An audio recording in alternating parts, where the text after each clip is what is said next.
everyone.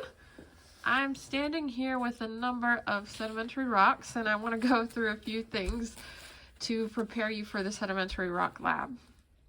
So starting out on the left, I have a set of clastic sedimentary rocks. On the right, these are all chemical, and some of them aren't in the frame.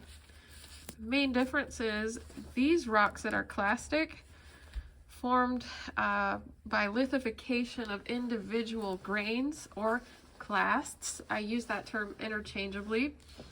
And these sedimentary rocks, non-clastic or chemical, would have formed by precipitation out of a solution. And we can generally tell that that's the case because the grains are very fine to microcrystalline, like with this one, in the chemical sedimentary rock. But I threw in a bunch of fossiliferous limestone examples because you might look at these fossilized bits and think, well, those are visible grains. That could easily be clastic. But in fact, with this limestone, what happened is the rock precipitated around the remains of marine organisms. So, for example, we can see the structures like in that one, but the rock itself is very fine-grained. And here we have an agate. Some of these rocks are in the lab, some like this agate, microcrystalline as well, is not in the lab.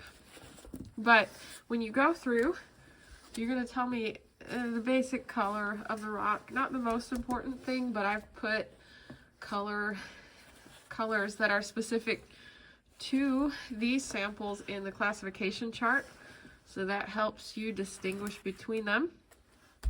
You're going to write the minerals that are found in the rock, but you get that information from the classification chart.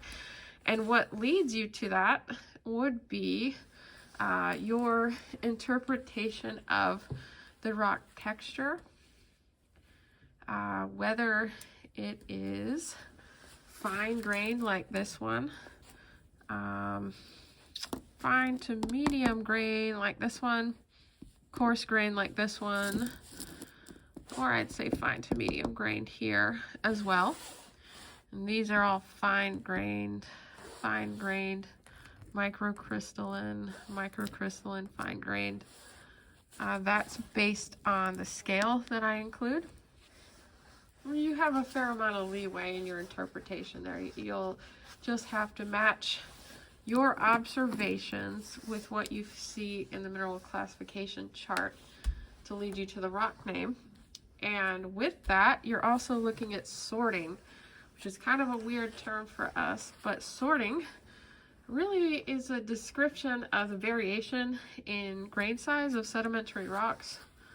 So all these chemical or non-clastic sedimentary rocks, they're not looked at for sorting. It's only these clastic ones. So for example, we're looking at variation in grain size. In this one on the right, there's a fair variation in grain size. You could say it's moderately sorted, to poorly sorted if you wanted to be real picky. Here the grains are mostly the same size. You could say it's moderately well sorted to well sorted. This one, the grains are pretty much all the same size. They're very small, they're very fine. You could say it's well sorted. And because of the banding in this one, there is some variety in grain size. I would say that one's about moderately well sorted. So with those clues and what you observe, you compare that to what's in the classification chart in the lab. Your book might help you out as well, but I think you should focus on the classification chart. And if you have any questions or you feel like some of the rocks are a little indistinguishable based on properties, just send me an email. I can go over specific samples with you. I can answer your questions, all right?